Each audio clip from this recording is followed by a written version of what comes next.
a lot of risk teams will look at risk in isolation, and they'll just give you that list of big scary things that might happen, and they'll talk about them once a year, and they'll get their time in the spotlight at the board, and that'll be that, and they'll do okay, and they'll probably get a bonus for that, and all is well with the world. As I say, feel free to demand more of us, and this is how I think that can work. So I think it starts with the external environment. So I think we need to separate those risks out. Why?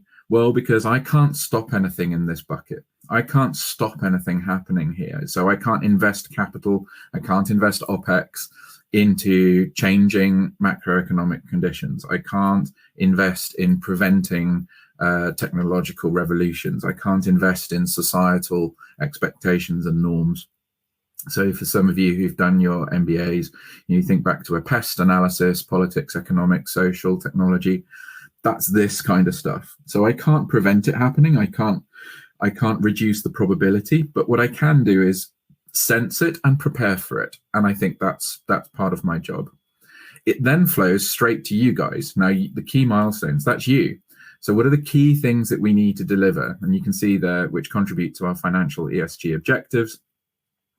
That comes from you, and that's why I love working with you. So we're going to work together on that, and we're going to see how those external risks flow. I'm going to model that using a bit of machine learning, a bit of AI, and we're going to quantify that as closely as we can. And we're going to say to the exco, right, you set these targets. This is what you decided you wanted to achieve with your business for the next 3 years. The risk guys have modeled what might affect that. So these are the tides, the wind and the tide and the currents that are pushing our business one way or the other.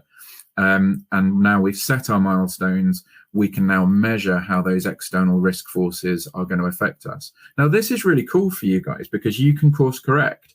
So as well as actuals from your business, and you record revenue and margin figures, cash, and whatever else it is that you're able to record, whatever your competence allows you to do, your capabilities allow you to do, I should say. We're also now giving you an extra feed. We're saying, yeah, that the actuals went one way, but that could be because of market conditions, or it went, we increased, we surpassed our expectations and the market was going against us at the same time. Let's be optimistic here. I'm an optimist. Can you tell that?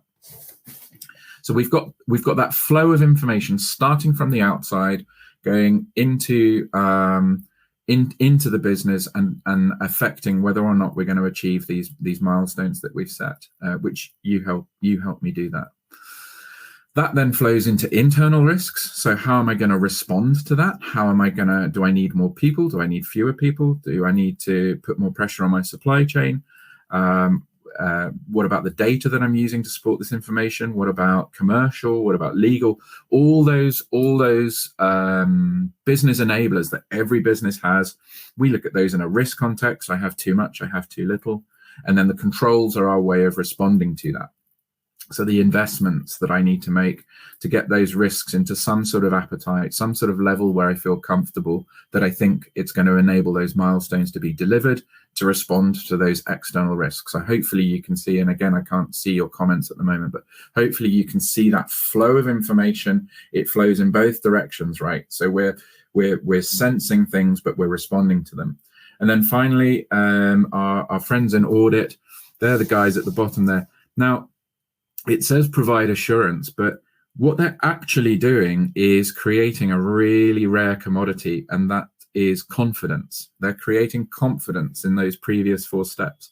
And we can really target those guys because they're pretty good guys. They can add a lot of value, but if we target them appropriately across those external risks, across the key milestones which you guys own, internal risks and controls, if we target them at the things which are changing most rapidly or the things that give us most cause for concern. And then if we look at value creation in this continuum in this way, then audit really comes into its own, and it creates that vital confidence that decision makers need in order to take decisions as effectively as possible.